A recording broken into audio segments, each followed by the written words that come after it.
من فكرة وطموح انه مجمع كل شيء ومجهز، مو مجهز كل شيء وانما واهس او حماس انه تدرس باسبانيا. انت بلد هذا حابه من انت وصغيرون انه تروح تدرس به. لا مو انا صغيرون، انما بعدين حبيت اسبانيا من بحث عنها وشفتها. وكذلك اكثر شيء هي الطوبه خلتني. انا ما اشجع، بس من اشوف الملاعب واشوف برشلونه والريال وناس ويوتيوب وكذا فحبيت اسبانيا والله، فصار هو هذا حلمي انه اروح اسبانيا. ف كافي جاي نصور.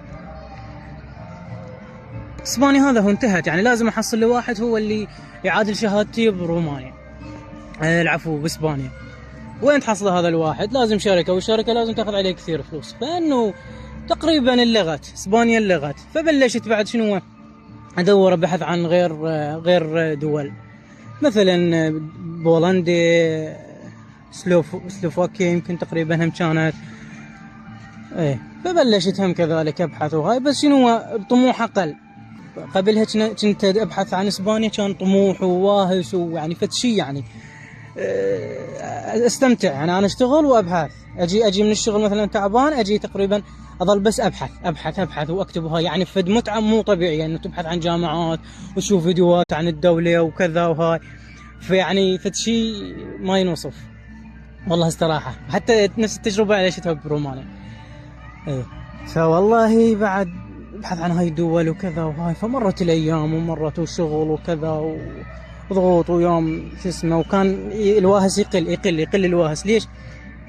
لان الشيء اللي انت تريده انت توصل له شويه صار عليك بعيد وصعب.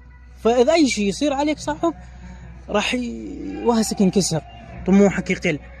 فهنا يصير مشكله بداخل الانسان. اي انسان، اي شخص من يكون عنده موضوع او فكره او فد شيء ويبدا يسعى عليها وبالاخير يوصل الحائط مسدود، يعني او صعب يعبر هذا الحائط، فهنا راح ينكسر واهسه. مو مثل قبل، اول ما يبلش بواهس، بس من يوصل اللي يريده راح يتفاجئ بالصعوبات الموجوده اكثر. او هناك جدار لازم هذا الجدار يا ما يفلشه او يلقى له وسيله انه يعبر هذا الجدار. فهنا مشكله كلش كبيره. اي شخص بحياته مو كانت دراسه او غير دراسه كلش يعاني من عندها الشخص، فتبدي الشغف والعزيمه وجسمك كلها تنخفض المستوى، يعني مستوى على قولتهم مستوى مخيف. فوالله سبحان الله انا مشترك ب